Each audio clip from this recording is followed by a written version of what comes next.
Hello audience, as we wrap up this project, we want to help you answer some questions we gathered along the way about the vaccine, with one of our teachers who is receiving it. Additionally, we want to update you about COVID-19, its vaccine, and changing restrictions across the country.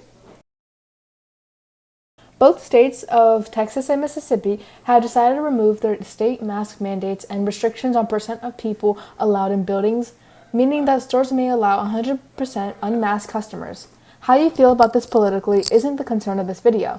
However, it is worth noting that the CDC, our federal agency devoted to stopping the spread of infectious disease, has come out against these reopenings. If you live in one of these states or a state considering reopening, it'll have to be on you and others to maintain safety. Masks and proper mask wearing will be an even bigger must. Until you can get your vaccine, it might be worth returning to March 2020 quarantine and staying locked down as best you can. In good news, our vaccine response plan has been doing great. Pure amount of vaccines we've delivered to vulnerable populations has been nothing but impressive, with nearly 80 million doses administered. President Joe Biden has also made promise that by the end of May, all U.S. adults will be able to be vaccinated with our ramped-up vaccine production.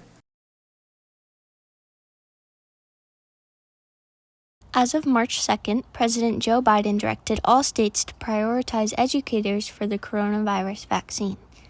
To recap, we first had healthcare workers be eligible, then elders and immunocompromised individuals. Now we have teachers. Why? Healthcare workers are at higher risks as they face coronavirus day to day and put their lives on the line in order to help people in need. As for the immunocompromised and elders, these weak immune systems make one more susceptible to the virus, putting them higher on the prioritized people to receive this vaccination. Then we have teachers. Teachers are faced with hundreds of students day to day. They also communicate with other adults and teachers throughout the day unexpectedly. Still, we can ask the question, why? Yes, they're around these people all day, but why not just teach from home? Well, it's of the utmost importance to get students back into person school as soon as possible, so learning can resume its normal route and students can be provided with the environment they previously thrived in. We want to take any step necessary to get life back to normal, and a good start is with public schools. As we know, many locations have made school virtual and resorted to an online learning basis for their education. This has caused a multitude of issues where kids slack, there's internet issues, technological issues, grades dropping, and a huge margin in communication.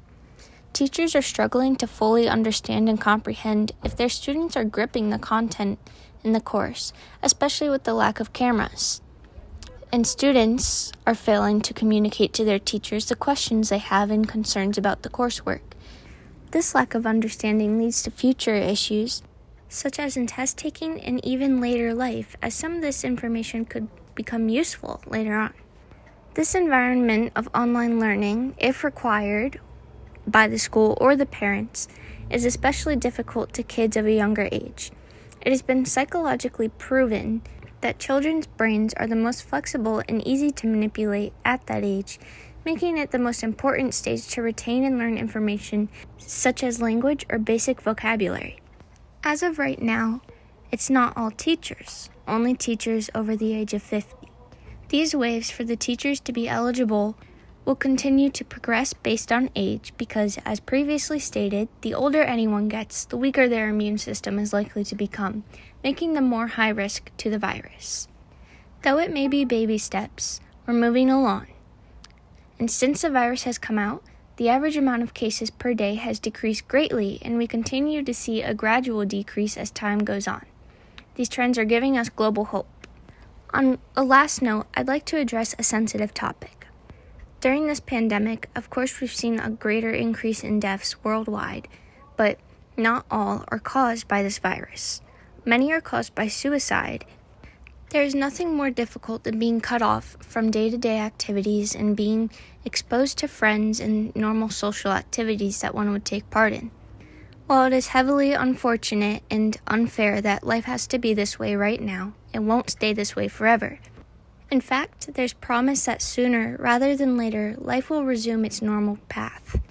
If you are having suicidal thoughts or know someone that can be at risk, please call the National Suicide Prevention Lifeline at 800-273-8255.